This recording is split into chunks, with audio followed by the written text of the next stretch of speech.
dengan nuzul Quran, turunnya Al-Quran. Ayat yang dibaca sebentar tadi, A'udzubillahi minasyaitonir rajim. Bismillahirrahmanirrahim. Syahrul Ramadan allazi unzila fihi al-Quran hudan lin-nas wa bayyinatin minal huda wal furqan. Sadaqallahu azim. Yang bermaksud Syahrul Ramadan allazi unzila fihi al-Quran, pada bulan Ramadan itu telah diturunkan Al-Quran, hudan linnas, menjadi petunjuk kepada sekalian manusia, wa bayyinatin minal huda, dan petunjuk beserta dengan keterangan wal furqan, sebagai pembeza antara yang hak dengan yang batil. Al-Furqan. Baik, Al-Quran ini merupakan mukjizat yang terbesar yang dianugerahkan pada junjungan besar kita Nabi Muhammad sallallahu alaihi wasallam. Di mana Al-Quran ini akan dipelihara sehingga akhir kiamat nanti. Apa sih? Bayang gitu. Jadi Al-Quran ini juga boleh menjadi Tak boleh. peguam bela kepada kita semasa bila sewaktu berada di dalam alam barzah. Masa dalam alam barzah nanti Al-Quran ini akan berupa, kalau kita baca Al-Quran dengan baik, teratur dan sebagainya, dia datang dalam keadaan yang cantik dan dia akan menjadi peneman kita dalam kubur kita. Ketika malaikat nak pukul, kita halang, jangan, jadi sahabat Al-Quran. Jadi peguam bela kepada kita. Jadi Abah cerita satu persatu tentang ayat tu. Ayat surah Al-Baqarah ayat 187. Syahrul Ramadan, pada bulan Ramadan itu diturunkan Al-Quran pada tanggal 17 Ramadan, di mana Nabi Muhammad sallallahu alaihi wasallam menerima wahyu pada umurnya 40 tahun di Gua Hira. Sewaktu Nabi Muhammad sallallahu alaihi wasallam pergi ke Gua Hira, memang Rasulullah kebiasaannya dia akan bertakarub, dia akan pergi ke merantau, pergi ke gua-gua untuk mengabdikan diri pada Tuhan. Pada waktu itu dia belum tahu lagi, dia belum diangkat menjadi rasul, sehinggalah pada umur 40 tahun pada sedang berkhalwat ataupun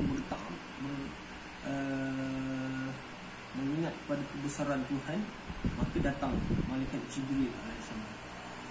Rasulullah pun terkejut, siapa Muhammad ni, siapa ni kan? Malaikat Jibril mengenalkan diri. Lantas malaikat Jibril membaca surah Al-Quran yang pertama, surah Al-Alaq. Iqra bismi rabbikal ladzi khalaq. Nabi kata, aku tak pandai baca dan tak tahu menulis, jadi macam mana aku nak baca? Malaikat Jibril suruh ikut dia. Iqra bismi rabbikal ladzi khalaq. Nabi kata sekali lagi, dia tak pandai baca. Sampai kali 3 pun tak pandai baca. Lantas malaikat Jibril peluk Nabi, suruh dia baca.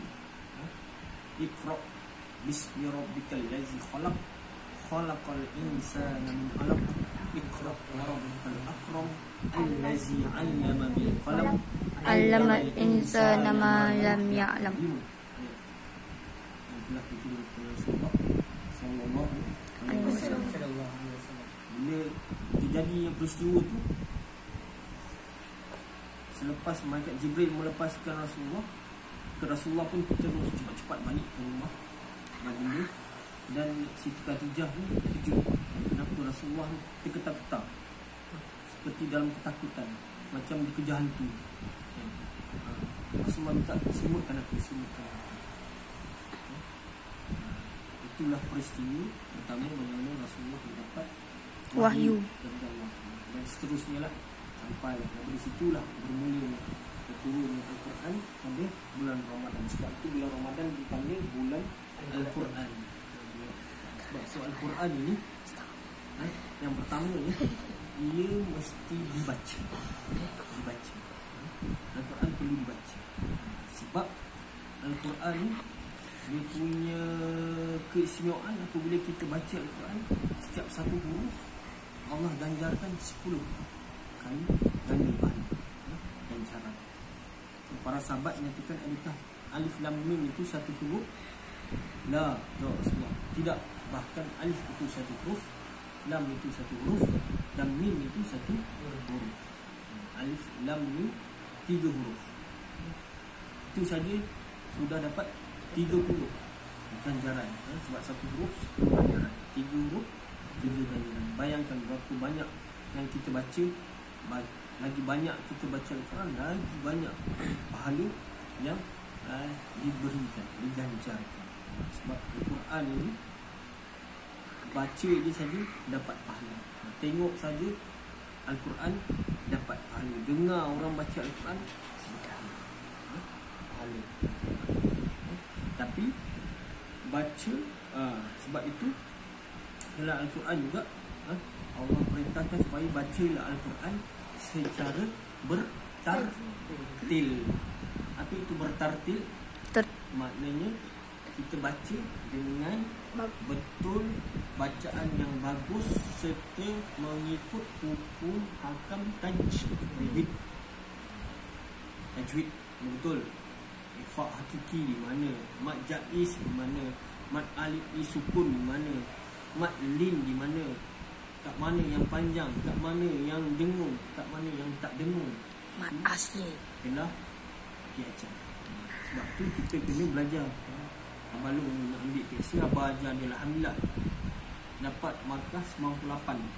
Abang ingat lagi, markah 98 abang ajar abang Long tajwid tertinggi dekat sekolah seraya. Jadi tu kena yang nama apa tak ingat. So sebab itu ilmu tajwid perlu dipelajari. Sebab kalau kita langgar, salah baca, berdosa. Sebab Al-Quran ni dia ada panjang, pendek, dia kena ikut satu-satu. Kalau kita baca alam tarokai, kita alim tiriki, tak boleh. Lain maksudnya, dosa, dia akan bertukar maksud. Sebab tu kena baca dengan betul. Sebab tu salah satu sunnah Rasulullah SAW bertadarus. Rasulullah setiap tahun bulan Ramadan dia bertadarus dengan Jibril AS, nak cek bacaan Rasulullah betul tak betul. Sebab tu kita anak-anak baca kena ada orang cek bacaan supaya untuk pastikan bacaan kita betul. Dan tadarus ni sekurang-kurangnya 2 orang. Dia dalam halaqah bulatan. Sekarang ni tak bolehlah dilaksanakan sebab COVID-19, tapi sekarang ni dah pelbagai teknologi dah ada. Kita boleh guna Zoom, kita boleh guna group Microsoft Teams, Microsoft Meet dan sebagainya. Banyak aplikasi ICT sekarang ni yang dah canggih yang kita boleh gunakan. Sebab Al-Quran itu mukjizat, baca dia pahala. Abang teringat lagi Ustaz Ismail Kamus, arwah dia meninggal baru ni semalam, meninggal Allah. Meninggal pukul 12 tepat malam Jumaat puasa Allah. Memang orang yang meninggal hari Jumaat ni memang Allah Ta'ala dia insan terpilih lah. Dia pun ulama kita pilih. Ustaz Arundin meninggal hari Jumaat. Ustaz Nik Aziz Nikmat meninggal malam Jumaat. Allah, orang yang meninggal Allah Ta'ala kata, orang yang meninggal hadis Islam meninggal pada malam Jumaat tak ada siksa kubur. Meninggal ni lepas siksa kubur. Keistimewaan orang-orang yang meninggal malam Jumaat ni Allah Ta'ala pelihara. Allah Abah pun doa supaya Abah pun satu hari nanti meninggal biarlah dalam malam Jumaat. Amin. Kita doa, kita minta supaya kita pun meninggal pada hari yang baik, penuh keberkatan hari Jumaat. Abah teringat kata-kata Ustaz Ismail Kamus ni, arwah ni, dia kata kita ni kalau sibuk mana pun bacalah Al-Quran. Bacalah Al-Quran. Kalau tak dapat baca satu juzuk, dia kata sibuk macam mana pun baca Quran, bacalah satu juzuk. Kalau tak boleh baca satu juzuk, bacalah Quran satu muka. Kalau sibuk juga sangat-sangat, bacalah satu ayat. Satu ayat, satu barisan ayat ni. Dia kata kalau sibuk juga, tak payah bacalah. Kan? Ustaz Ismail Kamus ni memang abang suka lah. Ceramah ni tanya nenek lah. Abang siap beli kaset, banyak kaset. Dulu kau pernah pusing lah dia. Dia pun pernah datang sama Datuk. Datang ceramah. Tak Padang tu tak apa. Tak Padang akan main mana ni. Pernah datang. Nenek Aziz ada lah. Mana ni? Dia pakai. Alhamdulillah lah. Orang ulama yang abang suka dengan dia sebab dia punya ceramah ni lain daripada yang lain. Pas kuat. Dia lain daripada lain sebab ceramah dia suka buat lawak. Orang lain dia ceramah straightforward. Dia ceramah dia ada sindiran, dia ada lawak jenaka. Jadi orang suka tertunggu-tunggu. Abang pun kalau pergi surau kau dengar dia datang. Macam Terento. Sekarang klon Ustaz Ismail Kamus ni Ustaz Haryanto. Ustaz Haryanto tu dengan suaranya, gayanya, lawak jenaka tu dia ambil daripada Ismail Kamus ni lawak. Itu dia punya klon lah. Sekarang ni dah ramai lah ustaz-ustaz yang Ustaz apa UAI, Ustaz Azhar Idrus pun lawak dan sebagainya. Jadi orang muda suka, remaja suka, orang tua lagi suka. Datang dengan ceramah. Itu semua Ustaz. So tu main baca, ya, baca. Sibuk macam mana pun kita ambil masa bacalah Al-Quran. Tu yang pertama. Yang kedua, kena mentadabbur Al-Quran. Mentadabbur apa? Kita kena baca. Kena baca dia punya terjemahan. Kalau dulu, masa zaman abah dulu, kecil sekolah menengah, dia punya buku terjemahan tafsir itu dalam bahasa Indonesia. Tafsir Ar-Rahman, bahasa Indonesia. Tapi sekarang ni banyak dah dalam bahasa Melayu, siap dengan asbab nuzul turunnya ayat itu. Ditambah pula dengan hadis-hadis yang menyokong tentang ayat Al-Quran itu. Ada pula peta dan sebagainya, dah makin canggih Al-Quran sekarang. Jadi kalau kita tak ambil peluang ini, rugilah. Rugi kita sebab banyak ilmu yang boleh kita gali dalam Al-Quran. Banyak sangat ilmu tentang ilmu sains, ilmu tentang kepimpinan, ilmu untuk menghadapi hari kematian, ilmu tentang muamalat, ilmu tentang munakahat, tentang fiqh muamalat dan sebagainya. Banyak dalam itu, tentang sirah para rasul terdahulu untuk jadi pengiktibaran. Bagaimana hukum-hukum juga diterangkan dalam Al-Quran. Banyak ilmu-ilmu yang terdapat dalam Al-Quran itu dan kita gali. Sambil-sambil kita baca juga terjemahan supaya kita tahu ayat ni tentang apa. Yang kedua. Yang ketiga, Al-Quran ini menjadi syifa, menjadi penyembuh pada penyakit. Al-Quran menjadi penyembuh pada penyakit. Sebab itu Al-Fadil Ustaz Haruddin, Datuk Dr. Haruddin, dia menubuhkan Darul Syifa, ada dekat Bangi, Darul Syifa. Dan Ustaz Ismail Kamus pun tubuhkan juga dia punya Darussalam, untuk mengubat orang-orang yang masalah terkena sihir, rawatan Islam, gangguan dan sebagainya. Sebab Al-Quran sebagai syifa, penyembuh. Kadang-kadang doktor perubatan tak boleh nak rawat, tapi melalui kaedah perubatan Islam, ia ni boleh. Pergi kat hospital, doktor kata tak ada sakit, balik jadi bengong dan sebagainya. Itu memang kena ubat dengan cara kaedah Islam.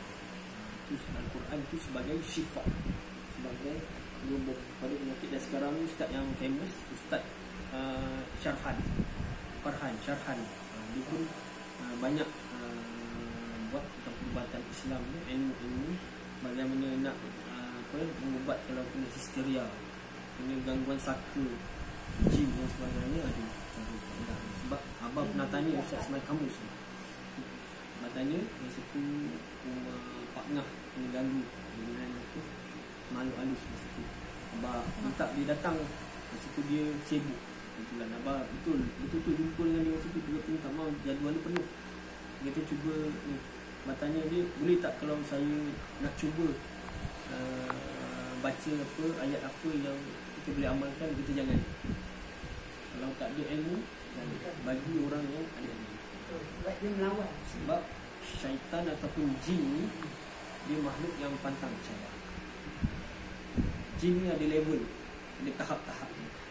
Jadi bagi pada orang yang Ustaz Ismail Kamus banyak pun tak tolong datang kat sana. Dia tunjuk Gangguan. ilmu betul tu. Jadi dia cakap khabar, ada minta lah kalau ada ayat-ayat untuk jadi ni, dia jangan gitu bagi orang ni. Tapi kalau tak, sebab ni Dia diri sendiri. kalau kita tak ada perlinding, sebab tu nak buat perubatan Islam dia kena ada perlinding.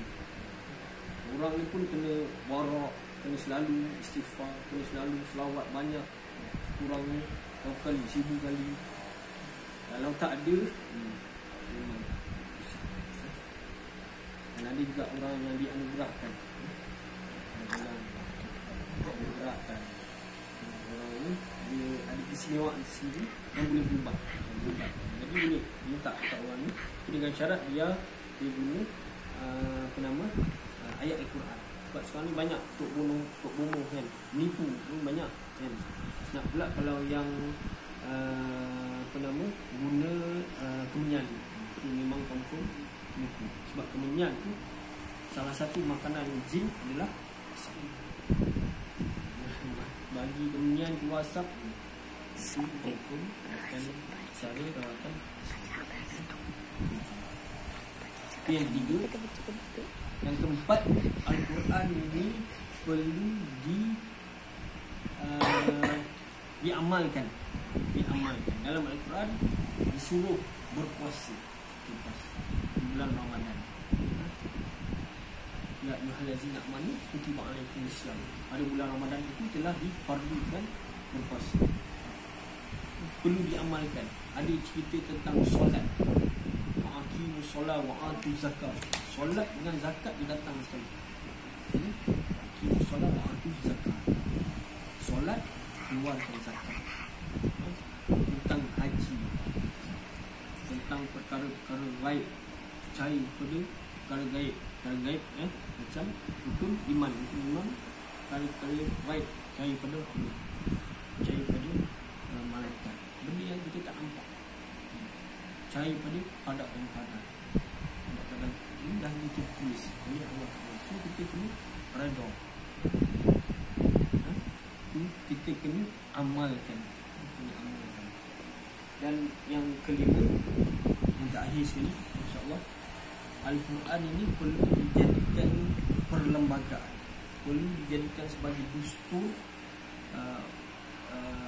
akta sebuah negara Islam. Sebab itu kepimpinan kenapa Rasulullah hijrah dari Mekah ke Madinah untuk dapatkan tampuk pemerintahan.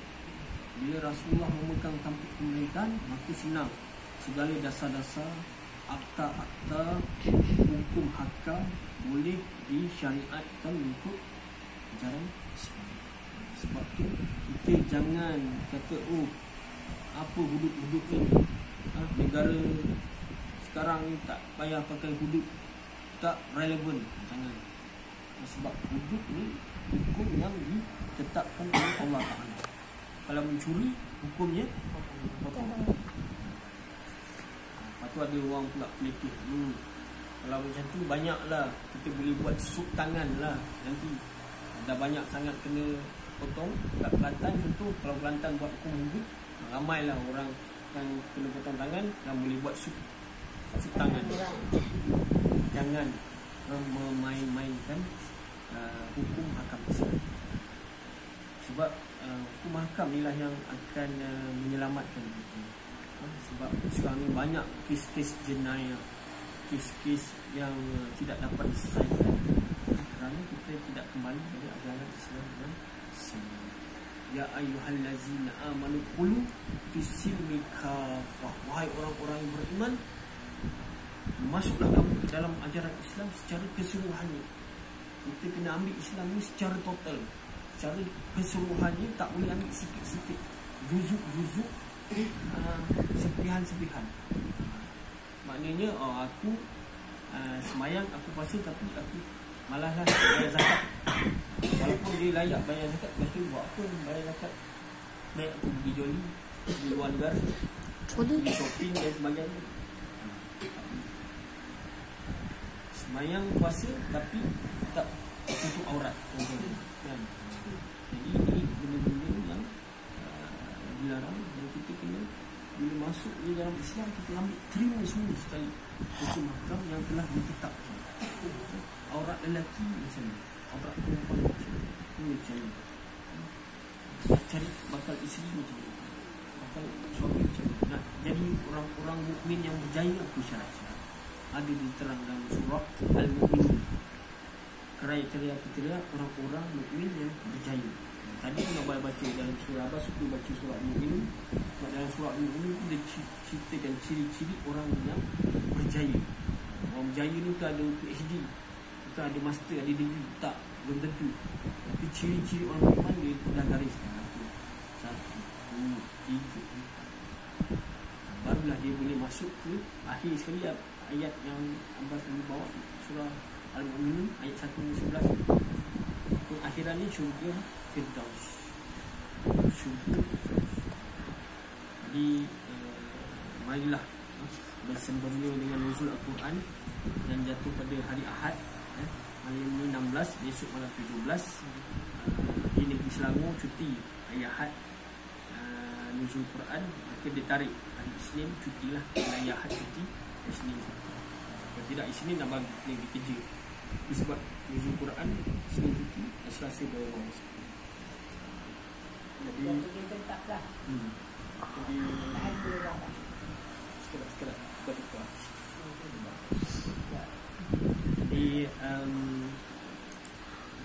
Jadi marilah kita berazam supaya kita memperelokkan bacaan Al-Quran kita.